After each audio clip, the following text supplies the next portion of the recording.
On July 19, 1840, Mary Elizabeth Goddard was born in Millbury, Massachusetts. Elizabeth's father was a wealthy merchant, but unfortunately, both of her parents died when she was young. Because of this, she was left with her uncle, Ebenezer W. Guff. Her uncle also occasionally had other residents in the house to give them a place to stay until they could get back on their feet. One of these residents was Leila Echeverria, who was born in Matanzas, Cuba. In 1856, Leila married Henry C. Hall, who became the American consul at Matanzas in Cuba from 1864 to 1873. He then became the consul general in Havana from 1873 to 1877, taking office on November 7, 1873.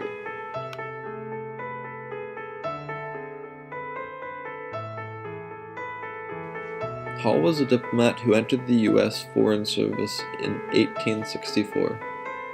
During this time, the United States was fighting the Civil War. Slavery was still very prevalent in Cuba, which was the reason for the revolution, where Cubans began their long fight for independence.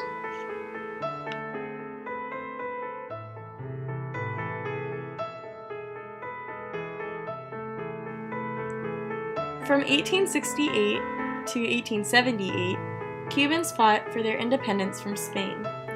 This is what is known as the 10 Years' War. However, independence wasn't fully given to Cuba until 1898. The 10-Year War took place from October 10, 1968, and lasted until February 11, 1878. Although Cuba wanted to gain independence, the war ended in a stalemate. This means neither side won, but alternatively, neither side lost. Both sides signed an agreement stating that slaves who fought, no matter on which side, would be freed once the war was over.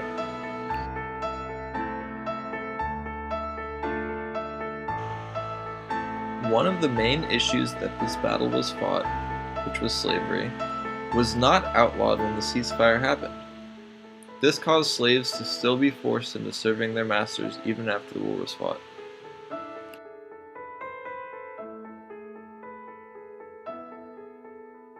A leaf impression is made by taking a leaf and placing it under a piece of paper. Then you take a pencil and lightly trace over the leaf, creating an impression on the bottom piece of paper. What you would do is you have your leaves and you would have them set out, and you would pick a leaf that you would want to use. So I think we're going to start with the big green one, I guess. I'm going to do this way. So you want to put the front of the leaf face down, so the veins are on the up part, on the face up side. And you put your piece of paper over it, and you just hold on to it. And then you would take a crayon, and then you would just start rubbing back and forth, and it'll pick up the imprint of the leaf. This is really fun for children. They can choose what colors they want their leaves to be. And so you can see that this made the imprint from the leaves. You can see where the veins in the leaves are. I don't know how good you can see that on the video, but it really works nice. Then children could use the same leaf again, just move the paper, or they could pick out a different leaf that they would want to do. And so I think I want to do this one. And we'll just put it there. And we'll choose a different color. I'm going to choose, I think, a green one. And then again, they just rub gently over it. And then it'll pick up the leaf imprint. So again, it doesn't matter if your leaves haven't turned and they're not the pretty red, yellow colors yet. You can just use regular leaves. It doesn't affect the veins showing up or the shape of the leaf showing up on the outline. Goddard did 53 of these while she was living with Leila, although they only lived together for 2 years. We still don't know the exact reason Goddard made these impressions, but we could reason that it was because she wanted to show her artistic side in a time of war and struggle.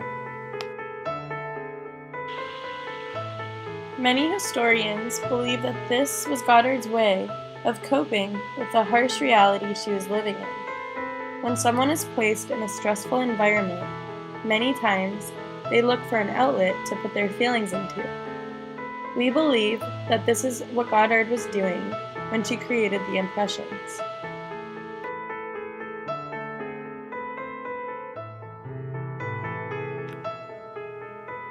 In 1865, the Civil War was coming to an end. The 13th Amendment, which abolished slavery, was created.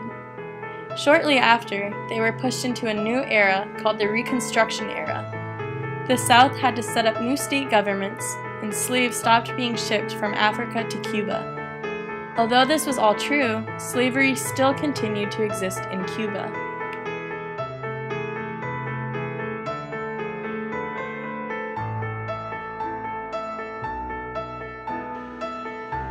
The Pact of Zanjan, which ended the 10-year war in 1878, made it so that slaves who fought on either side of the war were set free. But those who did not fight had to endure almost another decade of slavery.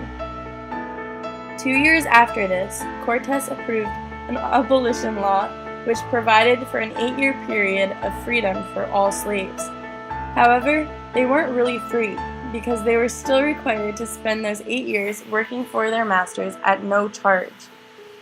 On October 7, 1886, slavery was finally abolished in Cuba by a royal decree that made the law Cortes set in place illegal.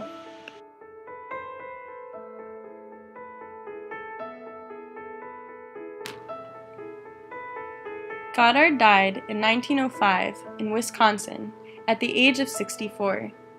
Goddard was the great-grandmother of both Elizabeth and Julia Crawford, who are both alumni of Salisbury University, classes of 1960 and 1967. They were the ones who donated Goddard's artwork into the center.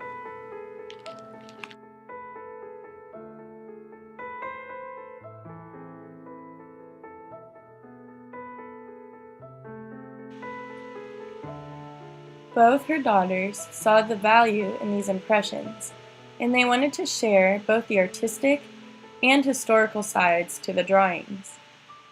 Because of their generosity to Salisbury, we are now able to enjoy these beautiful drawings, and we are also given a look into what it was like living in Cuba in 1865.